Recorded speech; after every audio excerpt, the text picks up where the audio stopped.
अपने सस्पेंशन को समाप्त कराने के लिए और फिर से सदन के भीतर जाकर आपकी आवाज उठाने के लिए मुझे सुप्रीम कोर्ट का दरवाजा खटखटाना पड़ा। जी हां, न्याय के मंदिर टेंपल ऑफ जस्टिस जाकर न्याय की गुहार लगानी पड़ी। Honourable supreme court of India ने मेरे सस्पेंशन के संदर्भ में जो मैंने याचिका दायर करी थी उसका संज्ञान लिया और उसमें हस्तक्षेप किया। उच्चतम न्यायालय के हस्तक्षेप के बाद मेरी सस्पेंशन समाप्त हुई।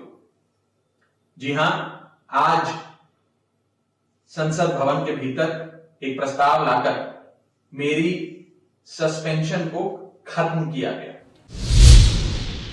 अपने सस्पेंशन को समाप्त कराने के लिए और फिर से सदन के भीतर जाकर आपकी आवाज उठाने के लिए मुझे सुप्रीम कोर्ट का दरवाजा खटखटाना पड़ा। जी हां, न्याय के मंदिर टेंपल ऑफ जस्टिस जाकर न्याय की गुहार लगानी पड़ी। Honourable supreme court of India ने मेरे सस्पेंशन के संदर्भ में जो मैंने याचिका दायर करी थी उसका संज्ञान लिया और उसमें हस्तक्षेप किया। उच्चतम न्यायालय के हस्तक्षेप के बाद मेरी सस्पेंशन समाप्त हुई। जी हां, आज संसद भवन के भीतर एक प्रस्ताव लाकर मेरी सस्पेंशन को खत्म किया गया।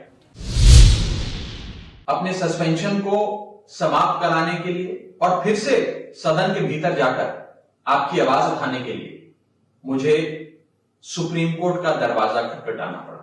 जी हां, न्याय के मंदिर टेंपल ऑफ जस्टिस जाकर न्याय की गुहार लगानी पड़ी।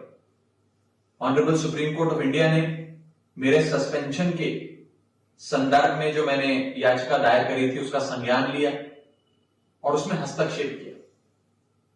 उच्चतम न्यायालय के हस्तक्षेप के बाद मेरी सस्पेंशन समाप्त हुई। जी हां, आज संसद भवन के भीतर एक प्रस्ताव लाकर मेरी सस्पेंशन को खत्म किया गया।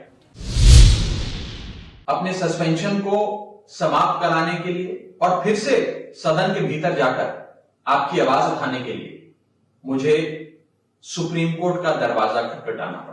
जी हां, न्याय के मंदिर टेंपल ऑफ जस्टिस जाकर न्याय की गुहार लगानी पड़ी। Honourable supreme court of India ने मेरे सस्पेंशन के संदर्भ में जो मैंने याचिका दायर करी थी उसका संज्ञान लिया और उसमें हस्तक्षेप किया। उच्चतम न्यायालय के हस्तक्षेप के बाद मेरी सस्पेंशन समाप्त हुई। जी हां, आज संसद भवन के भीतर एक प्रस्ताव लाकर मेरी सस्पेंशन को खत्म किया गया।